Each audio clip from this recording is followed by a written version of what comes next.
Paggawa ng tupig sa Sarat, Ilocos Norte, ilang dekada ng kabuhayan ng mga kababaihan sa lugar. Tunghayan natin yan sa live report ni Gab De Luna. Gab? Good morning mga kapuso, good morning Joanne. Kilala ang tupig bilang isa sa mga sikat na kakanin sa buong Region 1. Pwede siyang panghimagas, pangmeryenda, pangalmusal o pampasalubong. Kaya naman sa Sarat, Ilocos Norte, dito sa Hilera mismo ay bultuhan na ang natatanggap na orders ng mga magtutupig. At upang turuan tayo at makakasama natin, makakwentuhan natin si Nanay Melly this morning. Ma'am, good morning po at welcome to Mornings with GMA Regional TV. Good morning, ma'am. Good morning to ma'am. Ayun.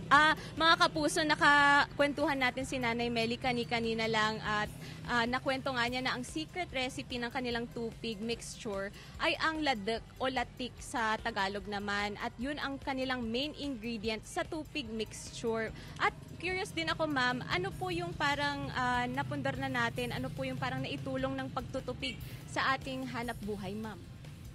Laking tulong ito, ma'am, kasi ito ang hanap buhay namin, ma'am. Tapos ito ang pinagkukunan ng pinag-aaral ng mga anak ko noon, ma'am, hanggang nakatapos sila.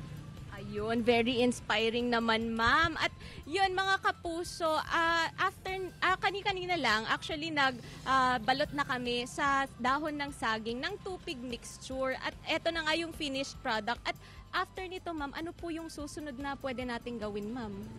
Isasalang natin, ma'am. Ayun, at mga kapuso, magsasalang na nga tayo ng ating finished product na tupig mixture, ma'am. Tulungan ko na po kayo. Ayun, mga kapuso. Mga ilan po kaya ang tupig na pwedeng kasya dito, ma'am? Opo. 50 pieces, ma'am. Ayun, mga 50 pieces ang pwedeng kasya dito. So, ayun mga kapuso, magsasalang pa kami ng mga tupig mixture o mga nabalot ng tupig mixture. After 5 to 10 minutes, ay pwede na siyang hanguin at kainin. Saktong-sakto, di pa ako nag-aalmusal. Balik muna sa'yo, Joanne. Maraming salamat, Gab De Luna. Tupig ng Sarat, Ilocos Norte, suwak na pampasalubong. Balikan natin si Gab De Luna. Gab, kumusta dyan?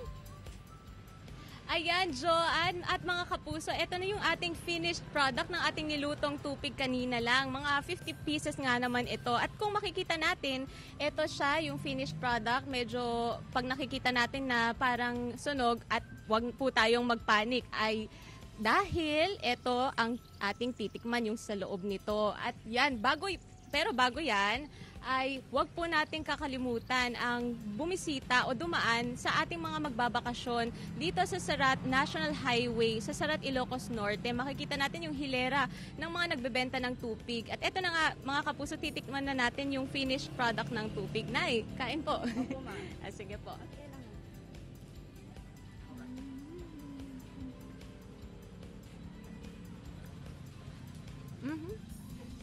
Masarap, ma'am. Opo, try po natin. Nako mga kapuso, sobrang sarap ng ating tupig, no? At ngunguyin ko muna, no? Pero lasang-lasa natin yung Lapit, ma'am.